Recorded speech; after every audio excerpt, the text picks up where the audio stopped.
l'envoyé du Père Abraham, le Père d'Ismaël et d'Isaac, qui m'a été inspiré des bons anges de Dieu, de vous dire ceci, toutes les créatures du bon Dieu qui solliciteraient les funérailles du choix de Dieu pour notre pays, le Cameroun, un pays très convoité par les colonisateurs, les donneurs de leçons, doivent attendre une vingtaine d'années, soit 2038. Et j'attire votre attention qu'en 2035, j'aurai 86 ans, son âge actuel. Et lui, il aura 102 ans seulement, l'âge de notre vieux sénateur Victor Moukete.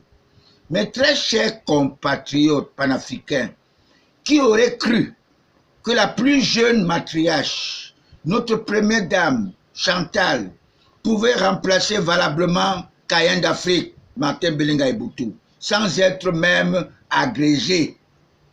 Tout simplement parce qu'elle a la crainte de Dieu. Elle est la mère de tous les Camerounais sans discrimination de tribu. Mes très chers compatriotes, je vous prie de bien vouloir garder votre mal en patience. Les choses ne seront plus les mêmes. Le président Paul Biya, après notre congrès, qui est d'ailleurs très imminent, le parti de lumière, le parti, n'est-ce pas, le parti de lumière, le RDPC, mettra en place une nouvelle stratégie de rigueur, de moralisation, de civisme et de l'amour du prochain. On ne parlera plus d'anglophones ou de francophones, nous garderons nos cultures. Nous allons se communiquer avec une seule langue, le pidgin, qui sera pour nous une langue de communication. Celui qui ne maîtrise pas l'anglais ou le français, vous pouvez échanger en pidgin.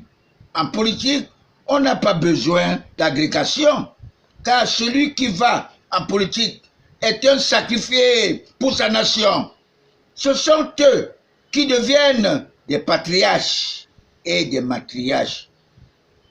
Tous ont le devoir de laisser un signe indélébile dans leurs nations respectives.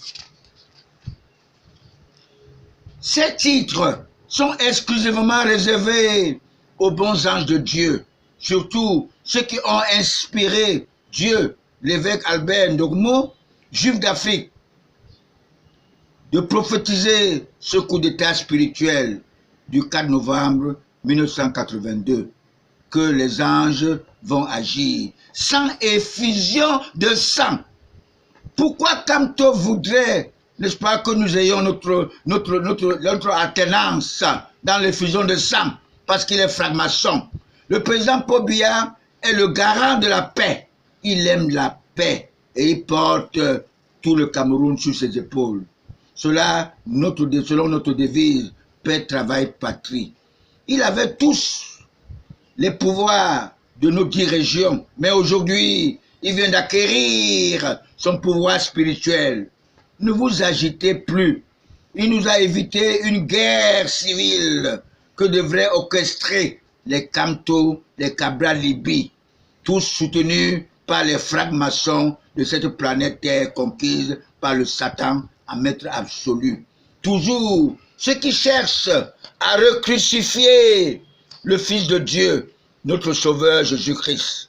Malheureusement, pour eux, il a respecté sa parole. Comme il avait dit, je reviendrai juger les vivants et les morts. Il est là. Il est probablement retenu chez son 13e apôtre, Paul Biya, à Vomeka. Personne ne peut induire Paul Biya en erreur. Il connaît le Cameroun, il connaît l'Afrique, il connaît le monde entier pour avoir dit que je ne faillirai point. Il n'a pas placé notre émergence en 2035 par hasard. Et moi, juif d'Afrique, Bamileke, Anatome Venant, je ne l'ai pas nommé président d'honneur de Kotrak par hasard. J'ai été inspiré des bons anges de Dieu, car Dieu est bon et miséricordieux. Quand la volonté de Dieu veut s'accomplir, même les obstacles deviennent des avantages. Comme je vous disais que les potentiels chefs d'État de notre pays, après Amadou Ahidjo, l'homme de Codonoir français, furent Samuel Eboa et Aïssi Mvondo. À dire vrai, la prestation de serment le 6 novembre 1982, le président Paul Biya s'est vu confronté par ses ennemis d'hier à cause de son slogan « Rigueur et moralisation ». Il s'est lui-même présenté comme un homme à abattre. En 1983, sans avoir même fait un an au pouvoir, sa première Coupe du Cameroun, il fut une tentative contre sa personne physique au stade.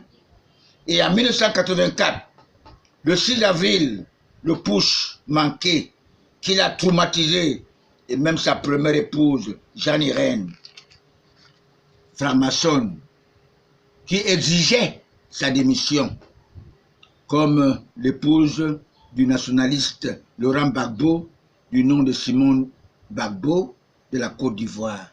Vous savez que les francs-maçons sont très solidaires. C'est pour cette raison que Simone Gbagbo a été libéré et son mari est resté toujours, n'est-ce pas, à La Haye, parce qu'on sait qu'il est vraiment l'homme qu'il faut à la Côte d'Ivoire. Il est vraiment un vrai nationaliste. Depuis plusieurs années, son pouvoir fut confisqué par les fils du docteur Lupolo Jola, sous la supervision de Martin Belenga Iboutou.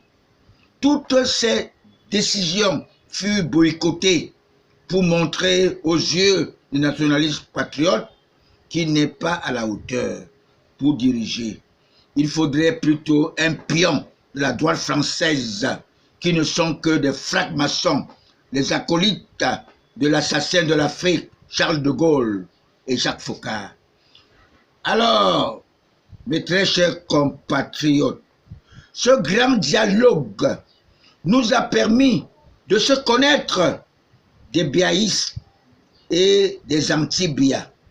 Ils sont très majoritaires, tous les adeptes du roi Hérode, ceux qui n'ont pas la crainte de Dieu, les sympathisants de Lucifer.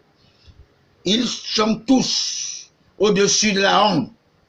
Ce grand dialogue m'a permis de découvrir quelques patriarches, tels que le chef Premier ministre Joseph Dion Gouté, le journaliste Éric Tchingé, qui sont à mesure, par la grâce de Dieu, et moi-même, le soutien inconditionnel de Paul Biya, de mettre fin définitivement à cette folie diabolique de déstabilisation de l'homme lion par son régime avec le concours de la démocratie des grands électeurs qui ne sont que des francs-maçons. Nul n'est grand devant Dieu. Mes très chers compatriotes, le président Paul Biya nous recommande d'oser, mais pas en signant des pactes avec le diable et mourir comme DJ Arafat à 33 ans, l'âge de vie de notre Sauveur Jésus-Christ. Alors qu'un retraité africain qui a la foi en Jésus-Christ peut vivre plus de 150 ans sans stress et mourir avec son troisième pied toujours intact en mangeant bio. Je vais vous lire le discours d'investiture de mon candidat naturel, Paul Biya, le 6 novembre 1982. Veuillez souffrir, n'est-ce pas, de m'écouter, mes très chers compatriotes nationalistes